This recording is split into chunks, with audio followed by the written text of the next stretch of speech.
Добро еве господин Јаневски, во однос на армиските патрули кои што се наоѓаат овде, колку луѓе имаме поставено на јужната граница со Грција,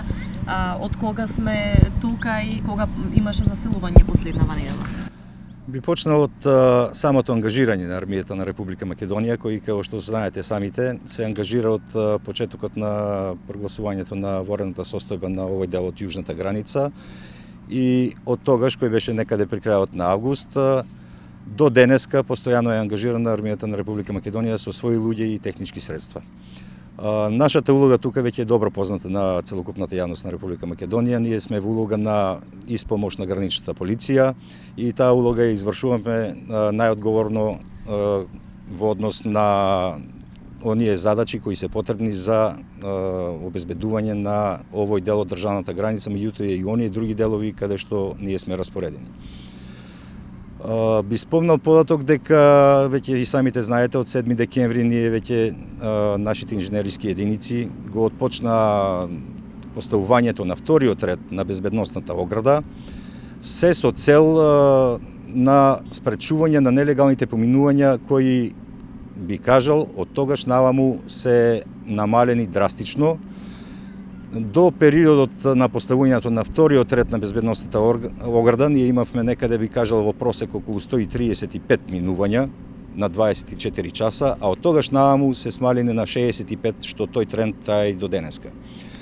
Во однос на зајакнувањето на нашето присуство тука, знаете дека ние согласно добиените насоки, односно согласно проценките кои ги прават надлежните служби и органи,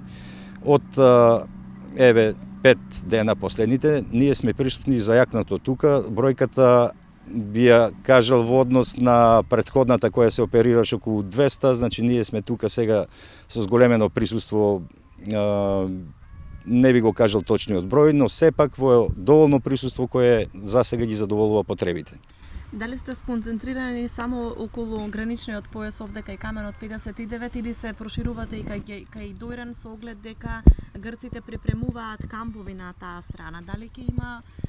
повеќе патрули и таму на тој дел? Ние сме во сите оние делови од јужната граница, каде за тоа се оценило дека има потреба, односно се оценило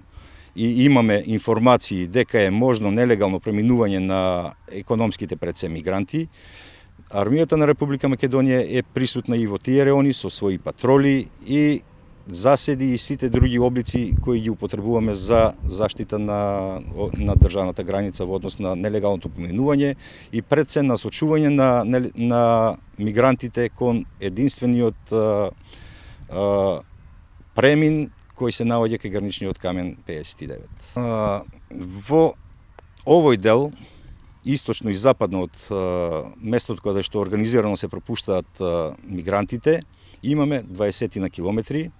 која на некои места е во овој облик како што го имаме тука,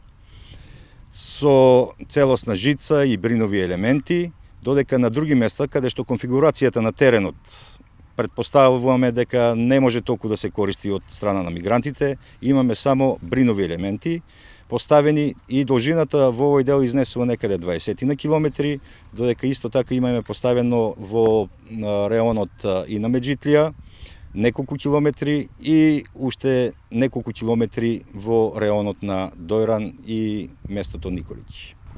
Дали армиските капацитети во моментов ги задоволуваат потребите во однос на ситуацијата која што имаме на јужната граница? Ние во секој случај уште претходно разработивме разни варијанти за употреба на персонал и потребна техника и луѓе за употреба во случај на потреба на заштита на јужната граница, така да во моментот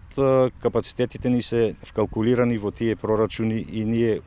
успешно ги извршуваме, можем да кажам 100% за она за што сме наменети тука. Да потенцирам дека улогата на армијата на Република Македонија од самиот почеток на незиното ангажирање е испомош на граничната полиција и воедно зајакнување на безбедноста на граѓаните од овој регион и регионите каде што се присутни мигрантите од другата страна на нашиот јужен сосед